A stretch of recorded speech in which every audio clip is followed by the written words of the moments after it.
Oh, Dr. Rekod. Okay. Yang dia hormati barisan koordinator dan semua staf PJIMA yang saya kasihi sekalian. Okay, terima kasih kerana join program Secangkir Kopi. Okay, yang mana program ni first time hari ni adalah giliran saya lah, first time. Yang mana insyaAllah tajuk yang saya pilih untuk hari ini adalah mengenali potensi diri. Okay, suka saya share lah sedikit kan.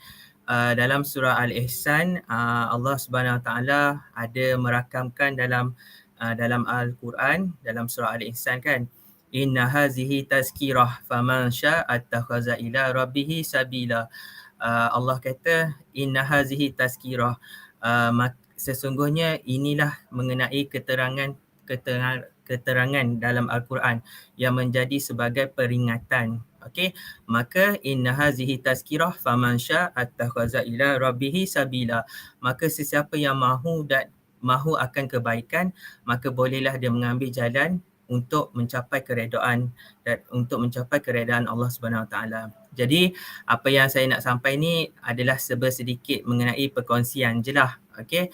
Yang mana perkongsian ini mengenai motivasi diri kita lah untuk kerjaya pembangunan, kemahiran khususnya dalam aspek kehidupan kita lah. Okay. So dalam tempoh 30 minit, 20 minit atau 30 minit macam ni, saya insyaAllah akan sampaikan sedikit lah, seringkas mungkin sedikit tazkirah ni lah. Okay. So tajuk yang saya pilih, saya kata tadi, tajuk yang saya pilih adalah mengenali potensi diri. Tapi sebelum tu, dalam kesempatan yang ada ni, saya juga ingin mengucapkan salam ma'al hijrah 1443. Semoga kedatangan tahun hijrah ini membawa erti kehidupan, membawa erti aura positif dalam perubahan kehidupan kita lah, untuk menjadi lebih baik lah. Okay, ingat dalam hadis Nabi, Nabi Muhammad SAW bersabda, ingat orang yang dalam masa 2 hari berturut-turut tidak berubah, maka orang itu akan pasti menuju ke arah kegagalan. Saya ulang balik sabda Nabi SAW, orang yang 2 hari berturut-turut tidak berubah, tidak berubah jadi baik ataupun dia stay sama je perangai dia, jadi pasti dia akan menuju ke arah kegagalan. Itu hadis Nabi. Kebetulan pula kita dah masuk tahun hijrah, tahun baru Islam, maka wajarlah saya nak share sedikit lah, nasihat lah mengenai mengenali potensi diri kita ni supaya kita menjadi lebih cemerlang, gemilang dan terbilang. Mesti ada orang kata, kenapa saya pula nak bagi tazkirah? Sebab saya bukan motivator ataupun saya bukan kaunselor. Dalam kata-kata Saidina Ali, jangan melihat orang itu bercakap, tetapi melihatlah apa yang dia nak sampaikan. Okay, so jangan tengok saya. Kalau tengok saya mesti Fazli tu teruk tu. Tapi jangan tengok saya, tapi tengoklah apa yang saya nak sampaikan, apa yang input yang saya nak sampaikan. Semoga apa yang sedikit tu bolehlah kita ambil sebagai cara hidup kita lah untuk menjadi lebih baik. Okay. So maka nak jadi orang yang berjaya ataupun nak mengenali potensi diri kita supaya berjaya, maka we need to change, we need to hijrah. Kita perlu berhijrah. Okay, berhijrah daripada tempat lama ke tempat baru. Itu pun hijrah. Daripada tempat yang buruk ke tempat yang baru. Okay, daripada aspek kehidupan kita yang teruk dulu kepada perangai yang baik. Okay, itu pun hijrah. Okay, dulu malas, sekarang ni kita dah jadi baik. Itu pun hijrah sebenarnya. Okay, so dalam konteks kehidupan kita ni, khususnya aspek organisasi, maka adalah beberapa perkara yang perlu saya highlightkan nanti supaya kita menjadi satu organisasi yang berjaya lah. Okay. Jadi topik yang saya nak sampaikan seperti mana yang saya cakap tadi adalah mengenali potensi diri kita. Okay. Oh tapi sebelum tu, mesti ada orang kata pelik kan. Kenapa nama tu, nama title tu kan secangkir kopi. Okay. Sebelum ni kita kata apa, coffee talk kan. Jadi nama ni Dr. Syukur suggest lah, secangkir kopi. Tapi bila buat kajian lah, saya kaji balik, kenapa secangkir kopi kan? Bukan secangkir secangkir. Bila secangkir, kopi tu kita tahu secangkir tu. Bila saya kaji balik, oh maksud dia secangkir ni maksud dia secawan lah, maksud dia secawan kopi. Jadi bertepatan lah program kita ni dalam sekejap je, dalam 30 minit, 20 minit je. Jadi secawan kopi tu maksud dia dalam kopi kita tahu kan, kopi tu ada aura apa, pahit dan manis lah. Okay. Sebab itulah ramai orang suka kopi, sebab kopi tu melambangkan kehidupan lah, kehidupan kita yang mana ada pahit dan manisnya dalam kopi tu. Bila kita minum, kita rasa macam seronok. Sebab itulah nama program ni secangkir kopi. Lepas tu saya kaji tengok Dewan Bahasa dan Pustaka. Oh secangkir maksud dia secawan maksud dia. Okay. Jadi okay. So ni topik kan. Sebelum kita nak pergi ke detail, tips-tips yang saya nak share sedikit mengenai potensi ni, adalah sebelum ni ada juga orang kata, kenapa nak bagi topik ni?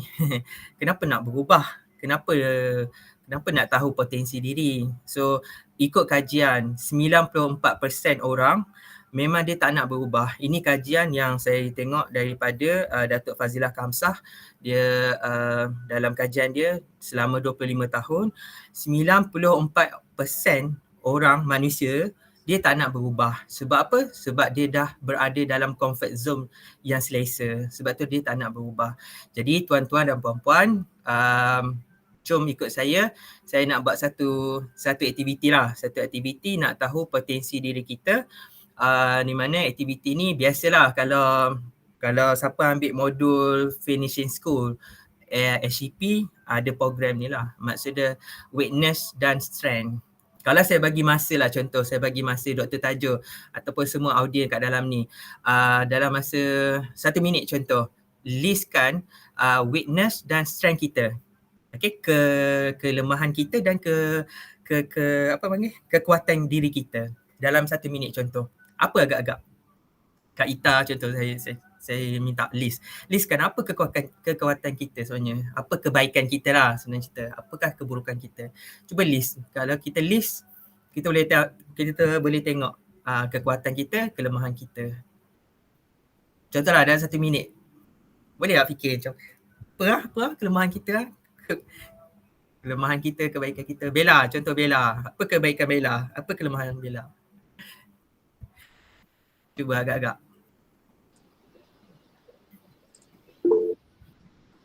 Dr. Izan. Dr. Izan nak cakap? Saya punya kelebihan, saya rasa saya aktif. Tapi kelemahan saya banyak kerja yang tak siap. Bagus Doktor. Buat kerja laju tapi kebanyakannya banyak yang tak siap. Tak siap, tertangguh macam tu. Doktor saya puji Doktor. Sebab biasanya kalau saya main game ni dengan student, biasanya dia malas sebenarnya. Dia orang malu nak cerita apakah kebaikan dan kelemahan dia. Itu biasa, normal. Sebab ramai orang dia macam fikir, apa kebaikan aku, apa kelemahan aku. Tapi kan Doktor, tapi kalau saya suruh, okay student ambil satu kertas, letak kat belakang badan, and then tampalkan kelemahan dan keburukan. And then pergi ke kawan kita kat belakang, nanti kita tulis apa kelemahan, apa kebaikan. Normally kalau saya bagi masa 1 minit, tak 1 minit pun, sekejap je diorang baru tulis kebaikan, keburukan kawan. Tapi kalau kita suruh kat kebaikan dan keburukan diri kita, kita tak boleh nak explain, kita tak boleh nak cerita. Sebab apa agak-agak? Sebab apa? Sebabnya adalah, inilah umpamanya adalah seperti sebab kita selalu melihat benda di luar. Kita suka melihat kita suka melihat keburukan orang. Kita tak boleh nak explain tentang diri kita, tapi kita boleh explain tentang diri orang. Kita gagal untuk explain kelemahan dan kebaikan diri kita sebab kita selalu melihat mata kita ni suka mencari kesalahan orang, okey, suka jarang menghisap diri kita, jarang memuhasabah diri kita. Jadilah seperti mata lebah. Kan ada orang bagi motivation kan, dia kata kalau boleh jadilah seperti mata lebah. Sebab apa? Lebah ni suka melihat benda yang elok, benda yang baik. Dia suka tengok bunga, dia hidup madu kan. Dia sedut madu tu, manisan tu daripada madu, daripada bunga. Dia memberi kebaikan, madu dan ubat sebagainya. Tapi janganlah jadi seperti mata lalat. Sebab apa? Lalat biasanya suka tengok benda yang busuk, benda yang tak elok, sampah sarap, tahik dan sebagainya. Okay? Sebab itulah apa yang saya tunjuk tu, jangan jadikan pandangan diri seperti mata lalat sebenarnya, sebab yang suka mencari benda yang busuk dan buruk, selalu mencari kesalahan dan kesilapan orang lain. Okay? Tapi jadilah seperti mata lebah, yang mana mata lebah ni suka mencari di manakah letaknya haruman dan manisan. Okay? Sebab itulah praktiskanlah. Sebab itulah kalau duduk saja-saja kan, buatlah list tu, apa kebaikan aku, apa keburukan aku sebenarnya. Okay. Next, seterusnya. Okay. Jadi sebelum saya masuk tips macam mana nak cari potensi diri kita untuk cemerlang. Jadi dalam surah saya, kalau tak silap saya, dalam surah Al-Insan, surah At-Tin, okey, watini wazaitun waturi sinin wa hadzal baladil amin laqad khalaqnal insana fi ahsani taqwim. Allah menceritakan dalam surah At-Tin, sebaik-baik kejadian manusia itu aku ciptakan sebaik-baik kejadian. Maksudnya Allah mencipta kita ni, Allah mencipta saya, mencipta Kak Zura, Kak Ikin, Dr. Ain, sebagainya semua yang ada duduk dalam ni, sebaik-baik ciptaan dia. Janganlah kata aku ni tak pandai, aku ni orang biasa. Tak. Sebenarnya setiap orang mempunyai kelebihan dan kebaikan dia, mempunyai aura positif dan aura negatif. Okay? Sebab itulah dalam kata-kata Sayyidina Ali dia bagus sebab dia menantu Nabi dia selalu cakap, jadilah kamu orang yang baik. Bila ada di suatu tempat kita suka, bila tiada kita rindu, bila dia mati kita tangisi. Tapi janganlah jadi orang yang jahat, orang yang kita tak suka. Bila ada kan kita meluat, nyampah dia tu ada kat office, contoh kan, bila dia tak ada, memang aku pun suka kalau dia tak ada. Kalau dia mati lagilah kita mensyukuri. Kan ini kata-kata biasalah. Biasa kot kita boleh tengok siapa ni, artis yang meninggal baru ni, siapa tu? Siti Sarah. Okay? Bila dia dah meninggal, barulah orang ungkit balik cerita-cerita kebaikan dia semua, suka sedekah dan sebagainya. Ini kalau boleh lah, hari yang baik ni, hari Jumaat ni, kalau boleh kita muhasabahlah diri kita. Jadilah, bukanlah jadi baik macam dia, lagi baik kalau boleh, lagi baik, suka sedekah, okay, buat baik dengan orang, mempermudahkan urusan orang. Saya suka kata-kata Kak Zura semalam masa farewell student kan. Kalau boleh, kalau ingat lagi lah, siapa yang ingat kata-kata Kak Zura, kalau boleh bila bekerja tu, permudahkanlah urusan orang. InsyaAllah Allah akan permudahkan urusan kita. Memang betul, saya memang pegang kata tu dari saya belajar lagi. Kalau kita mudahkan urusan orang, pasti memang Allah akan mudahkan urusan kita. Okay, tak kisahlah, memang kita kan banyak kerja juga kan. Tapi contohnya bos nak ni lah kot, tolong buat ni, kita buat juga. InsyaAllah Allah akan pemudahkan urusan kita lepas ni. Jangan berungut. Allah, apa ni bos ni, aku tak makan lagi. Tak apa, buat dulu apa yang bos suruh, kita buat dulu. Kalau tak boleh, cakap kat bos, sorry doktor, saya tengah dot ni. Bukan tipu, tapi cakap yang betul lah. Doktor, saya ada tengah dot ni, boleh tak start lagi? Macam tu. Cakap elok-elok dengan bos. InsyaAllah bos pun faham juga, sebab bos kan manusia juga. Okay. Next, seterusnya. Jadi nak tahu, nak mengenali potensi diri kita untuk menjadi cemerlang, maka saya listkan ada 5 tips lah. Okay, jadi saya listkan 5 tips untuk saya share dah sedikit kepada semua kan. Tips yang pertama adalah cara nak mengenali potensi diri kita sebenar, memberi nilai tambah kepada diri, kepada organisasi yang lebih berkesan, sebab tanpa kita, tanpa Kak Zura, tanpa Kak Ikin, siapa lagi, semua yang dalam ni, maka PJI tidak berjaya. Kan? Ada kan kata-kata yang siapa nama tu, Dr. Ain selalu dia share. Ke Dr. Syukur, saya lupa. If you want to walk fast. Go far. Bukan go far, Doktor. You want to go fast, walk alone. Go fast, yes. If you want go fast, kalau kamu nak berjalan cepat, maka kamu berjalanlah alone, berjalanlah seorang-seorang. Tapi if you want to go far, jauh, maka kamu jalanlah together. Kan, betul kan? Kalau tak silap saya kata-kata tu. Dalam satu organisasi, kita tak boleh sendiri. Kita ada teamwork. Bila ada teamwork, maka berjayalah sesuatu organisasi tu. Boleh? Macam tu. Okay? Saya tak hebat lah, tapi saya cuma share apa-apa orang yang hebat-hebat cakap ni. Okay. Jadi tips yang pertama adalah untuk mengenali diri kita, yang pertama adalah kita perlu muhasabah diri kita dulu. Ada orang kata, cerdik pandai kata, nak tahu seseorang tu, contoh nak tahu Kak Zura, nak tahu Kak Ikin, Kak Dr. Ain, tengoklah perangai dia masa dia kat rumah. Betul. Kalau kita duduk kat rumah, kita seorang-seorang, itulah perangai kita sebenar masa kita kat luar. Okay? Sebab ada orang kata, kalau nak tahu perangai kita, tahu cara makan ke, cara berkomunikasi semua, tengoklah cara dia melayan ibu bapanya, cara dia melayan ahli keluarga dia, cara dia melayan sanak saudara dia. Okay, kalau dia sopan, bercakap baik dengan keluarga dia, maka dengan orang, insya-Allah dia tak hipokrit, dia cakap baik juga. Sebab dalam motivasi, okay, ada 5 orang yang boleh menilai diri kita secara tepat dan jujur. Okay, 5 orang, bukan bos kita ada 5 orang. 5 orang ni yang betul-betul sahih dia komen diri kita betul-betul. Yang pertama adalah ibu bapa. Kalau ibu atau ayah kita komen, "Dek, Fazli ni salah ni, kenapa buat macam ni?" Itu adalah komen yang terbaik, komen yang betul. Okey. Yang kedua adalah kawan baik.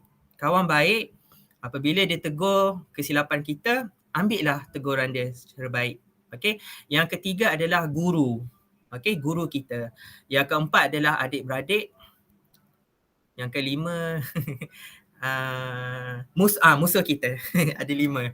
Saya ulang balik ada 5 orang yang boleh menilai diri kita, yang boleh bagi komen. Yang pertama adalah ibu bapa, yang kedua adik-beradik, yang ketiga guru, yang keempat musuh, yang kelima adalah kawan baik, sahabat. 5 orang ini boleh menilai secara tepat ataupun boleh komen lah diri kita. Sebab itulah kalau contohlah, kalau saya buat silap,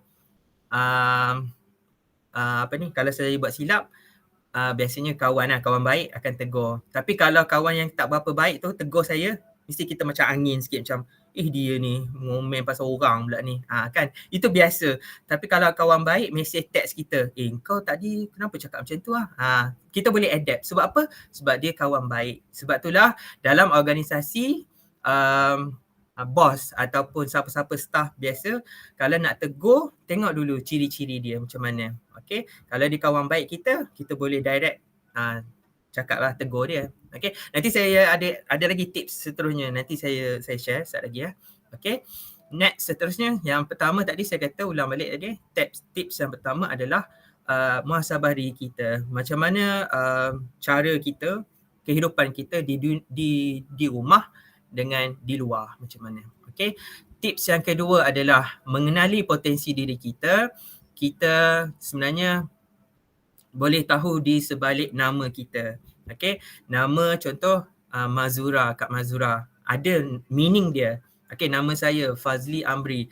Dalam Al-Quran memang tak ada nama Fazli Amri tu, cuma nama dia Fadlillah. Fadli maksud dia kelebihan. Lah tu Allah. Tapi nama saya tak ada Fadlillah. Nama saya Fazli Amri. Kelebihanku. Ada juga contoh Kak Awin, Azrin. Mesti ada nama dia kan, meaning dia. So dalam meaning tu sebenarnya dia merujuk kepada doa. Okay, nak mengenali diri kita sebenarnya dalam setiap nama yang ada diri kita ni, dia adalah mencerminkan doa. Nama yang baik. Contoh Dr. Syukur kan, Syukur Sanim. Sanim saya tak tahulah, syukur tu maksudnya orang yang bersyukur apabila dapat nikmat mensyukuri. Nurul Ain, Ain tu mata, Nurul tu cahaya, maksudnya cahaya mata, macam itulah, melihat benda-benda yang baik macam tu. Abdullah, hamba Allah macam tu kan, nama-nama yang baik. Abdul Khairul, hamba Allah yang baik contoh. Okay, Nabila contoh. Zaki maksud dia pandai. Zakiyah, orang yang pandai. Itulah mencerminkan potensi diri kita sebenarnya. Dengan izin Allah juga, nama ni sebenarnya ataupun wajah saya tulis kat situ kan, 90% anak-anak yang wajah mirip dengan ibunya akan mewarisi perangai, bakat, apa lagi? Perangai, bakat, selera ibu, penyakit ibu. Ini betul sebenarnya. Kalau perasan kalau mak kita ada sakit kecil manis, ada orang kata, betul ni sebenarnya, saya pun perasan juga. Anak dia mesti ada sakit juga kecil manis tu. Sebab dia mewarisi.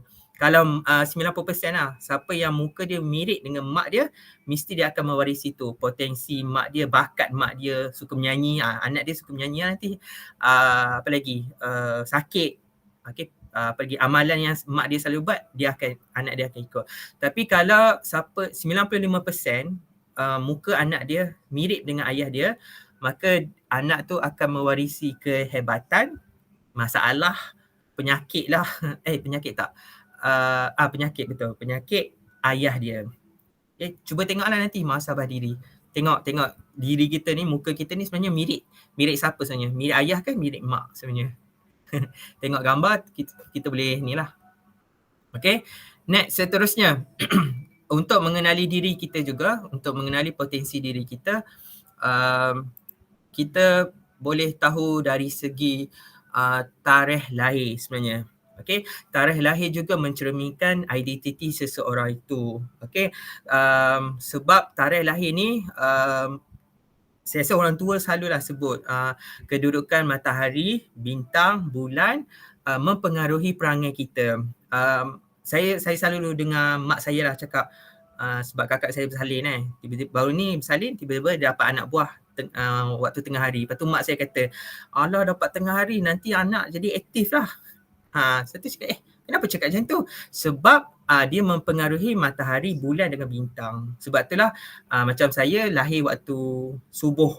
Sebab itulah orang yang lahir waktu pagi, waktu malam, sejuk dia polite sikit. Dia polite. Dia sopan santun. Bukan saya buat kajian ni, Datuk Fazilah Kamsah lah buat kajian. Cuba check lah diri kita ni. Sebab kita tak tahu juga ni. Kita lahir tiba-tiba tak tahu potensi diri kita ni. Cuba tengok siapa yang lahir waktu tengah hari, macam mana dia aktif sebenarnya. Kalau check tanya mak lahir pukul berapa, kita boleh tengok perangai anak tu macam mana. Sebab itulah kalau bersembang dengan orang tua, dia selalu cakap macam ni lah, oh anak ni macam ni sebab lahir waktu tengah hari, ni lahir waktu petang macam tu.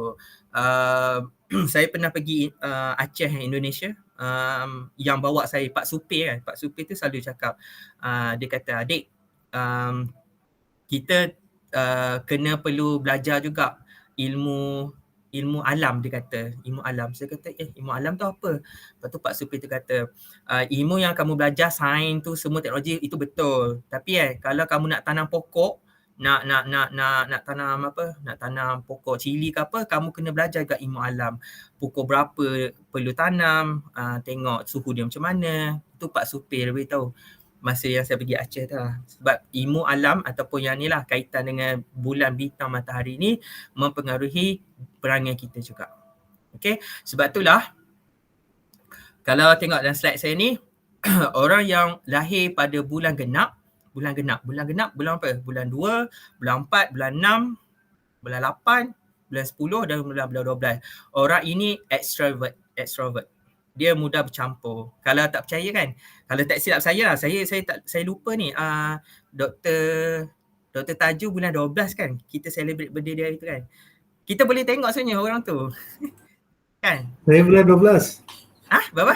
Saya bulan 12. Ya, betul. Orang yang lahir bulan 12 secara umum orang ni Kecil. mudah bercampur. Kurus. Dan dia suka buat lawak. Betul sebenarnya. Bukan saya tipu-tipu kalau tak percaya pergi Google nanti. Orang yang lahir bulan 12 dia memang macam tu. Dia mudah didekati. Orang dia suka buat lawak dan dia suka menceriakan keadaan. Okey. Orang yang bulan 11. Saya bulan 11. Saya rasa Dr. Syukur bulan 11 juga. Orang yang bulan 11 ni orang yang introvert. Dia suka bersendirian. Dia suka simpan dalam hati. Betul. Dia saya personal diri saya doktor, saya tak tahu lah, doktor pun macam tu kot. Dia suka pendam, dia tak boleh nak meluahkan. Dia tak boleh, dia macam pendam je. Dia sakit hati kat orang tapi macam tak apalah, pendam macam tu. Dia mempunyai cita-cita yang tinggi, orang yang bulan 11 ni. Okey, dia banyak benda sebenarnya dia nak fikir, banyak benda. Okey, cubalah tengok. Dan dia keras hati sedikit. Dia degil sikit, orang yang bulan 11. Ain bulan berapa Ain? Bulan 8 tahun ni, bulan ni. Alah. Sila. Hari ni dah kan? Saya dekat mereka doktor. Bulan 8 orang yang anak kemerdekaan. Ciri-ciri patriotik. Kalau tak percaya pergi tengok. Orang bulan 8, orang bulan genap kan, extrovert. Dia jenis yang suka ceria, dia suka mudah dikati orang. Ini orang yang bulan genap lah. Bulan ganjil dia pelik sikit. Dia suka simpan dalam hati, dia suka bersendirian, dia introvert kita panggil. Tapi jangan kata betul ke tak ni? Ini kajian orang buat, Datuk Fazilah Kamsah yang buat. Saya cuma ceritakan balik kajian tu. Okey, sebab itulah nak mengenali diri, kita boleh mengenali seseorang itu, potensi diri seseorang itu melalui bulan kelahiran. Sebab itulah yang saya tunjuk ni ada extrovert dengan introvert. Bolehlah sebenarnya Google nanti kelahiran bulan 8 macam mana, bulan 10 macam mana. Selain daripada itu, kita boleh juga tengok potensi seseorang itu melalui warna kegemaran dia, favorite colour dia. Okay, warna, siapa yang suka warna hijau, macam saya pakai baju ni sekarang warna hijau, warna biru, orang dia jenis yang lemah lembut orangnya. Orang yang suka warna pink, dia suka jenis yang kewanitaan, dia suka adalah elemen-elemen yang gedik-gedik sikit, warna pink ni. Okay. Tapi, bukanlah saya, tapi ini kajian. Tengok balik macam tu. Ain suka pink kan? Ain suka pink kan? Tak betul. Tak, okey, itu yang orang buat kajian lah. Cuba tengok baliklah. Okey, warna yang terang-terang. Orang yang warna terang-terang ni orang yang mempunyai motivation yang tinggi, mempunyai membawa influence orang. Warna terang tu maksud dia warna merah, warna orange, warna apa lagi yang terang tu. Sebab tu kalau tengok Kak Ita pakai baju terang, ya Allah, terangnya dia macam membawa aura positif kepada orang tu. Okay, cuba tengoklah nanti balik.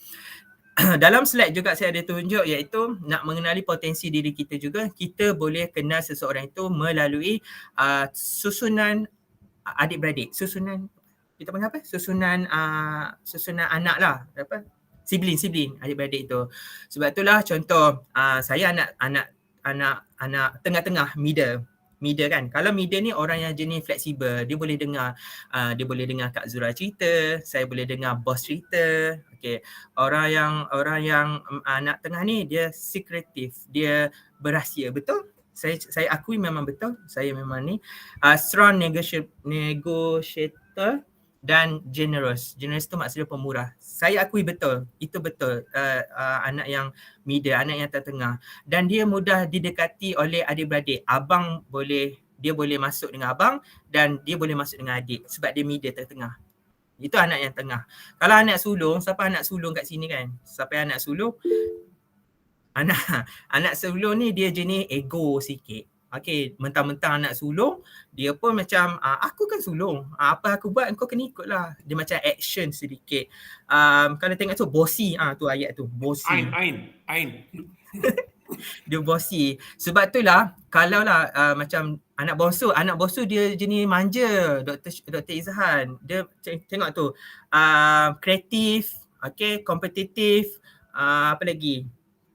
Sense of the humor, itu anak bongsu, anak last sekali. Mudah didekati dan mak selalu manjakan dia. Itu macam tu naluri. Macam semalam mak saya call, tengah meeting dia call. Saya tanya mak nak kan saya baru call tadi kan. Lepas tu saya tanya kenapa mak nak call balik? Saja nak cerita kat ni dekat Fazli. Padahal sebab anak yang turut tengah-tengah dia memang mudah didekati. Sebab itulah dalam organisasi juga, contoh kalau Dr. Syukur, saya bagi ni. Contoh kalau Dr. Syukur nak tegur saya, Dr. Syukur tak boleh direct kepada saya. Dr. Syukur kena melalui Kak Mazura contoh. Sebab apa? Saya contohlah kalau saya nak sulung, saya suka melenting. Apa ni doktor? Apa ni? Tegur saya macam ni. Jadi doktor kena menggunakan psikologi iaitu mengikut orang. Maksudnya kena melalui orang. Contoh Kak Zura akan beritahu, doktor, tadi Dr. Syukur marah tadi, jangan buat macam ni. Sebab itulah kita kena tahu cara personality seseorang tu dalam organisasi. Sama juga dalam organisasi staff di bawah. Staff di bawah tidak boleh meluru macam dia tu bossy lah. Sebab apa dia bossy? Sebab Dr. Syukur, contoh Dr. Syukur tu anak sulung. Sebab itulah dia bossy sikit. Contoh. Sebab tu kita boleh tahu karakteristik dia. Okay. Kita boleh tahu Kak Awin, contoh Kak Awin. Kenapa Kak Awin macam tu sikit? Sebab dia anak last, sebab manja-manja sikit kot. Sebab tu Kak Awin suka buat TikTok, contoh. Contoh. Sulung lah doktor. Apa? Anak sulung. Anak sulung tengok. Anak sulung. Kak Awin jenis tough. Kekuatan Kak Awin kita tengok dia jenis dia bersungguh, buat kerja bersungguh macam tu. Membantu keluarga. Dia malas. Tak, contoh. Okay. Itu dari segi. Kalau anak tunggal, Dr. Fazli, anak tunggal macam mana? Dia lah sulung, dia lah bongsu. Only anak tunggal dia jenis yang dia daya kekuatan dia, kita panggil kekuatan dia cekal. Sebabnya dia tak ada adik, dia tak ada abang. Sebab dia seorang je. Jadi dia cekal lah, dia jenis panggil kat sini ada tak? Leader, matured. Oh doktor. Tapi Mia akan ada adik kot Tajul. Sebab saya tanya sebab dia anak saya anak tunggal. Saya taklah, saya ramai adik-adik, saya ada 8 orang, saya nombor 6. Tu macam mana? 8 nombor 6 tu kat bongsu lah tu. Tak, dia genap lah, dia genap. Dia ambil kira yang genap lah, Dr. Fazli kata dia genap. Dr. Fazli, apa yang cerita yang api ayak tanah tu? Apa? Api ayak. Api air ni kan. Yang ni kan biasanya saya dulu kan dalam adik-beradik tu kan. Kan dalam betul. tu dia ada. Yang tu apa dia Dr. Fazli? Yang ni, api tak boleh duduk dengan ayak tak boleh duduk dengan tanah. Sebab itulah saya kata kita kena tahu ciri-ciri seorang itu. Kalau dia jenis api, kita tak bolehlah marah-marah dia marah-marah. Kita guna psikologi. Kita kena guna kalau api, kita kena cari orang yang pendamai. Contoh Kak Zura kan jenis pendamai. Contoh Kak Zura air ke apa? Air ke? Kak Zura ni apa? 9 ni bulan ke apa? Tak, dia ikut susunan ni. Air, adik-beradik tu. Apa? Air, api. Apalah saya lupa dah. Oh, Kak Zura nombor sulung. Sulung, air. Api satu lah tu. Besi keras. Tu kata ikut Untung nombor air. kan. Dr. Fazli. Ya. Yang nombor ni 1 sampai 9 ni adalah nombor akar. Nombor akar. Nombor akar dia base pada pengiraan tarikh lahir. Tarikh lahir. Okay. Base pada pengiraan tarikh. Kalau ikutkan saya nombor 3. Nombor 3 dia pendamai kan? Api. Besi ada juga ke? Api. Saya tak pernah dengar besi ni. Tak. Ini versi yang personality ni. Kan ada orang tua dia cakap tu. Kalau anak pertama, apa api Saya lupa lah susunan tu. Saya ada dengar yang api ayak tanah tu tapi kita tak tahu. Api air tak tanah apa tu. tak tahu. Api air tanah tu betul. Saya memang api. Sebab So yang dalam saya- tu based on turutan dalam siblings kita lah. Itu ni sibling kita. Oh, Sibling. saya ayak ah. Air, oh nombor 2. Betul. Air ni dia cool, jenis cool. Tim anak kedua. Kalau nombor 3 betul api. Sebab nenek saya beritahu itu saya ni jenis marah-marah, jenis suka marah-marah. Jadi Okay, siapa api? Siapa lagi api? Doktor kena tahulah. Okey, itu Kak lah. Surah apa? Kak Ita apa? Kak Awin apa? Barulah senang. Kalau Ain jenis air kot sebab dia selalu nangis contohlah. Mungkin juga. Betul. Mungkin juga Fazli, betul tu. Ain anak tengah kan, middle kan dia tu, secretive. Secretive memang May berasa. feel life is unfair. Betul. Sebab saya pun memang anak nombor 3. Nombor 3 dia macam tu. Dia secretive, sensitive sikit. Okey.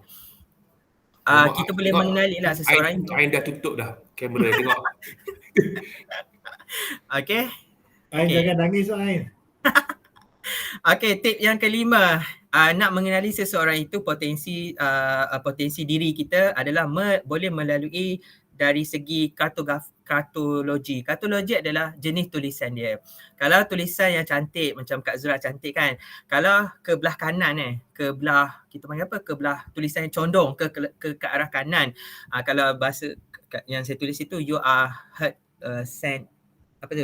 center friendly settlement, okey, ataupun kita panggil mudah bercampur dengan orang yang tulisan dia condong ke belah kanan. Kalau tulisan dia condong belah kiri, orang ini kuasa Allah ni kuasa Allah juga mencerminkan orang itu jenis introvert. Introvert maksud dia orang yang jenis suka bersendirian, tidak suka berubah, kan? Itu orang yang tulisan belah kanan. Kalau tulisan dia jenis tegak je, no slant, tidak ada condong sebagainya, dia ni bertindak ikut kondisi diri dia je, tidak ada dia dapat menyesuaikan diri, adaptable lah kita maksud dia. Kalau pergi ke satu tempat dia boleh terima, okey. Kalau saya dipindahkan contoh saya dicampakkan di unit contoh unit HCP, saya boleh masuk dengan diorang. Okey, kalau dekat sini kita boleh masuk. Yang ni itu nama dia adaptable. Tulisan kita boleh tengoklah tulisan dia jenis tegak macam tu. Kalau tulisan yang bercampur-campur, ada belah kanan, ada condong, ada kiri dan sebagainya, orang ini tidak tetap pendirian sebenarnya. Okey. Kalau tulisan sambung-sambung Sambung-sambung tu sebenarnya kita boleh tengok orang tu sebenarnya dia banyak idea sebenarnya. Dia banyak idea. Sebab tu ada sambung macam doktor kan, tulisan hodoh tapi banyak sebenarnya. Bukan doktor ni, bukan doktor. Doktor Fazli kata doktor Wan ke? Doktor medik tulisan dia hodoh gila. Apa benda dia tulis? Rupanya dia beritahu itu ubat ni. Orang yang tahu tulisan doktor je dia akan tahu, oh doktor tu sebenarnya dia nak cerita macam ni. Sebab dia banyak benda nak fikir. Sebab tu tulisan dia hodoh. Kalau tengok tulisan yang cantik, bulat-bulat, orang ni pemurah sebenarnya. Sebab dia bulat-bulat besar-besar. Kalau tulisan yang kecil-kecil tu, orang ni jenis berhemah. Orang yang jenis yang jenis yang berjimat cermat. Bukan kedekut Orang yang tulisan besar memang orang yang jenis pemurah, generous. Cubalah kita cek diri kita, kita tulisan jenis apa sebenarnya. Okay. Okey, dah 5 tips lah. Keberapa dah? Pukul 10.50 dah. Okey, jadi untuk mengeluarkan potensi kehebatan diri kita sebenarnya, setiap orang sebenarnya ada kehebatan dan kelemahan sebenarnya. Jadi untuk menjadi hebat sebenarnya, keluarkanlah potensi diri kita tu. Jangan malu sebenarnya, jangan malu. Kalau tak tahu, kita perlulah belajar. Okey, perlu discuss. Okey, perlu masuk kursus contohnya. Menyelami diri sebenarnya, kursus meningkatkan motivasi lah. Okey, pergi kursus, kena banyak baca, kena layari internet sebenarnya, sambil-sambil kita IG sebagainya, kita boleh melayari internet, tengok diri kita ni macam mana sebenarnya. Dengan asbab yang kita belajar ni sebenarnya, perkongsian ni juga, mudah-mudahan kita berubah menjadi orang yang baik.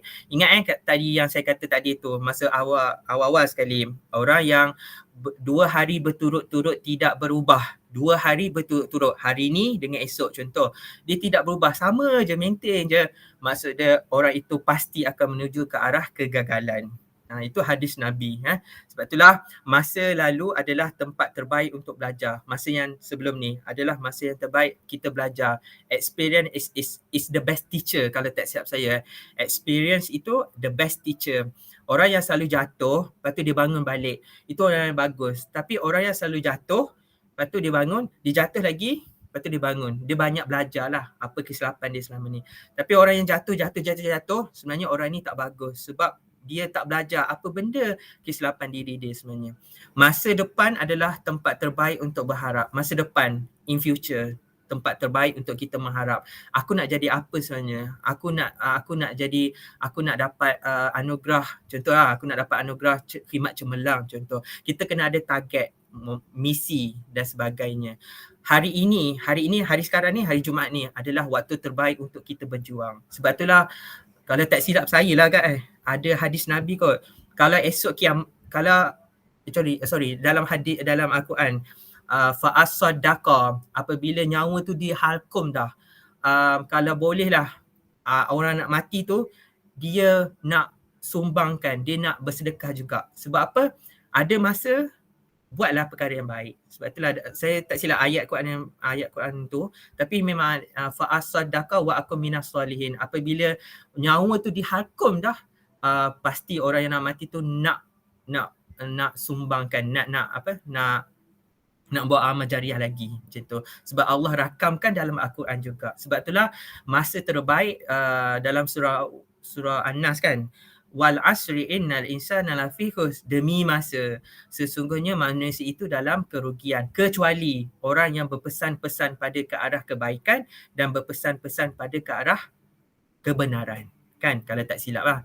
Okey, orang yang berjaya hijrah, kebetulan ni kan tahun hijrah baru, orang yang berjaya berhijrah daripada diri kepada kebaikan dalam usia muda adalah orang yang sangat beruntung dan bertuah. Okey, yang malah lebih beruntung daripada orang yang hidup lama tapi dia tidak berubah-ubah. Sebab itulah kalau orang tu akhir perakhiran kita sebenarnya, kita sebenarnya masuk syurga atau neraka ni sebenarnya tengok masa perakhiran tu. Kalau hidup kita lama 70 tahun kita hidup tapi tak ada nothing, tidak ada apa-apa sumbangan, contribution ataupun tidak ada amal ibadat pun kita buat. So nothing juga tak ada apa-apa. Tapi kalau orang tu hidup dalam masa 5 tahun tapi banyak amal ibadat dia buat, contribution terhadap community, contribution terhadap orang ramai, maka insya-Allah bolehlah masuk syurga sebab dia melakukan ke arah kebaikan. Dalam masa 5 tahun tu banyak benda dia buat. Contoh ni lah, arwah Siti Sarah tu kan, muda, usia dalam 36 tahun dah meninggal. Allah dah jemput dia macam tu kan. Okey, yang ni lah yang saya kata tadi tu. Untuk berjaya dalam sesuatu kehidupan kita ataupun organisasi, maka if you want to walk fast, kalau kita nak berjalan cepat maka kita berjalanlah seorang diri. Kau berjalanlah seorang macam tu nak ni kan. Tapi if you want to walk far, nak berjalan jauh, kita ada misi dan target, maka berjalanlah together bersama-sama. Especially kata-kata ni bagus dalam satu organisasi lah. Okay. Dan ingat asbab kebaikan diri kita ataupun kejayaan dalam organisasi ini adalah bantuan daripada Allah juga. Inna ma'al usri yusra fa inna ma'al usri yusra inna ma'al usri yusra. Dalam Al-Quran ada 2 kali Allah ulang ayat yang sama. Inna ma'al usri yusra. Setiap kesusahan itu ada kesenangan, dan Allah ulang balik, setiap kesusahan itu pasti ada kesenangan. Sebab itulah kalau orang nak exam selalu baca ayat ni kan, alam nashrah laka sadrak, ayat ni lah. Okay, so saya rasa itu saja kot. Mudah-mudahan apa yang kita dapat ni dapatlah kita mengeluarkan kehebatan ataupun kelemahan diri kita. Banyak-kala berdoa, ya Allah, kita berdoalah, ambil masa hari Jumaat ni, doalah, ya Allah aku ni malas, ya Allah bantulah aku, ya Allah bantulah aku untuk berjaya dan sebagainya. Okey, untuk maju ke arah hadapan lah. Okey, memberi khidmat yang cemerlang terhadap ahli keluarga kita, terhadap organisasi dan sebagainya. Mudah-mudahan apa yang saya sampaikan ni sedikit dapatlah kita ambil input yang lemah itu datang daripada penyampaian saya, kelemahan diri saya juga. Yang baik itu datang daripada Allah SWT. Saya akhiri dengan wabillahi taufiq wa hidayah. Wassalamualaikum warahmatullahi wabarakatuh. Ada soalan ke? Saya tak payah soalan kan?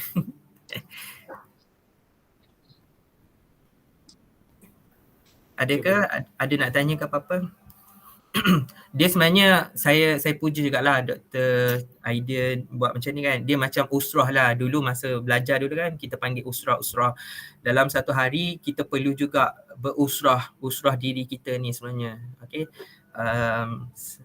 Walaupun busy dengan kerja dunia, kita perlu juga balance dengan kerja-kerja akhirat jugalah. So kerja-kerja akhirat tu contoh dia ada orang mempengingati kita lah dengan dengan kata-kata yang baik contohnya.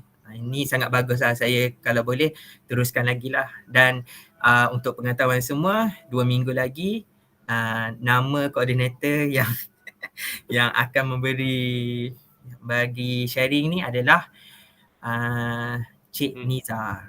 Cik Muhammad Niza. Okay, So, saya berapa bulan tu Fazli? 2 minggu lagi. So bila 2 minggu lagi? So meaning that 2 minggu lagi maksudnya 27 hari 27 bulan. hari bulan. Boleh Cik Niza? InsyaAllah. Power sangat Fazli. Tak ada lah, saya ni je, ya Allah. Saya cuma Fazli punya input power sangat. Saya fikir saya nak bagi apa ni. tak ada Cik Niza. Semua orang hebat. Bagus lah Dr. Fazli. Saya cadang Dr. Fazli setiap 2 minggu pun okey. Okey lah. Banyak input dan manfaat Dr. Fazli. Tak payah. Semua orang ada input ni. Saya nak belajar juga. Janganlah saya je. Kak Zura pun ada input dia kot nanti. Kak Zura. Tapi kita tahu Cik Niza mesti ada macam-macam tu. Sebab Cik Niza lah tak apa lah. Alah kita rotate lah. Sekejap pun Saya tak apa. dah, 10 saya minit. dah risau dah. Saya cuma buat slide je. Kalau tak nak buat slide pun tak apa sebenarnya. Just cakap je pun. Okey.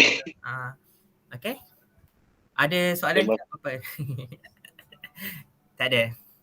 Okey. Ada Itu saja. Ke Dr. Wan nak tambah?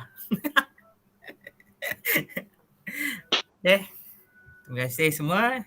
So itu saja kot daripada saya. Tajuk bebas kan? Tajuk bebas je.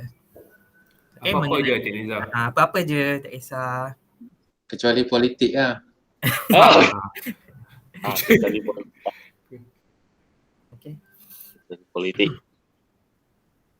Apa Bella nak dengar Kak Zura punya. Okey boleh. Habis Resipi.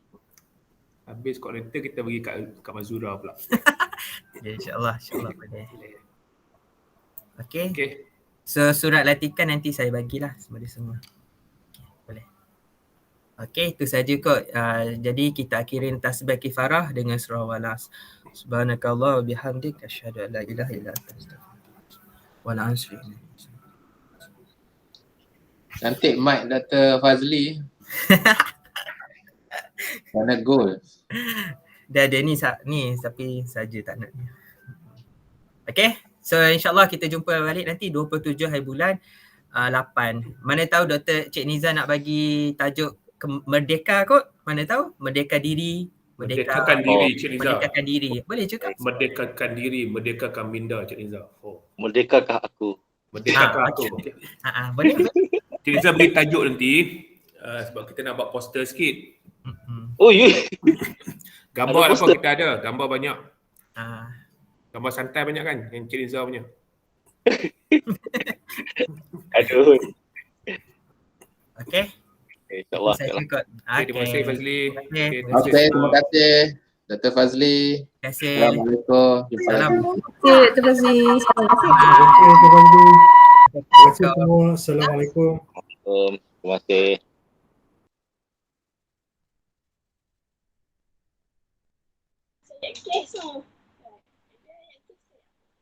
Hai Kak Lia.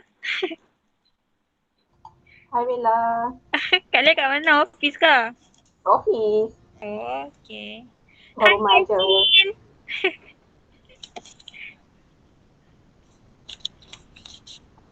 Bye. Bye.